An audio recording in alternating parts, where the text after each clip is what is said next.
السلام علیکم ورحمۃ اللہ وبرکاتہ۔ حضرت عبداللہ بن عمر رضی اللہ تعالی عنہما سے روایت ہے کہ اللہ کے نبی صلی اللہ علیہ وسلم کا فرمان گرامی ہے، مفاتیح الغیب خمس لا يعلمها الا اللہ، غیب کی 5 کنجیاں ہیں جنہیں اللہ سبحانہ وتعالی کے علاوہ کوئی نہیں جانتا۔ اور قرآن میں کیا آیا ہے؟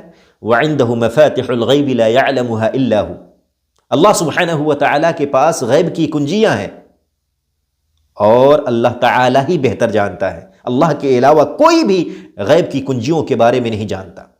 اب یہاں پر قرآن کے اندر بھی اور حدیث کے اندر بھی جمع کا صیغہ استعمال ہوا ہے، یعنی غیب کی جتنی بھی کنجیاں ہیں ساری کنجیاں اللہ سبحانہ وتعالی کے پاس ہیں۔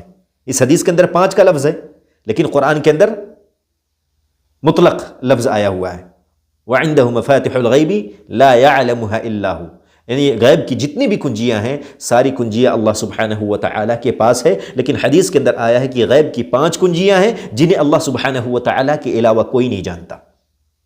اب آپ کا سوال ہوگا کہ پھر اللہ کے نبی صلی اللہ علیہ وسلم کو بعض چیزیں کیسے پتہ چلیں؟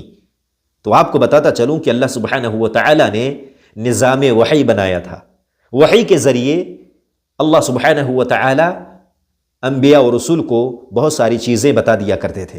اس کا مطلب یہ نہیں ہے کہ غیب کی کنجیاں انبیاء کے پاس ہے یا ہمارے نبی کریم صلی اللہ علیہ وسلم کے پاس ہے، ایسا نہیں ہے۔ بعض لوگ گستاخی سمجھتے ہیں کہ آپ تو نبی کے گستاخ ہو، آپ نبی کریم صلی اللہ علیہ وسلم کے بارے میں فرما رہے ہو کہ انہیں غیب کا علم نہیں تھا۔ میں ابھی بھی کہتا ہوں، بباگ دہل کہتا ہوں کہ مجھے نبی کریم صلی اللہ علیہ وسلم سے محبت ہے، لیکن اللہ کے نبی صلی اللہ علیہ وسلم کے پاس غیب کا علم نہیں ہے۔ صرف اللہ کے نبی کے پاس نہیں، جتنے بھی انبیاء گزرے، جتنے بھی رسول گزرے، کسی کے پاس بھی غیب کا علم نہیں تھا۔ اللہ سبحانہ وتعالی نے انہیں وحی کے ذریعے بہت ساری چیزیں بتائیں جو کہ غیب کے بارے میں بہت ساری چیزیں تھیں، تو اللہ سبحانہ وتعالی نے انہیں وحی کے ذریعے بہت ساری چیزیں بتائیں، لیکن غیب کا علم اللہ سبحانہ وتعالی کے علاوہ کسی کے پاس نہیں ہے۔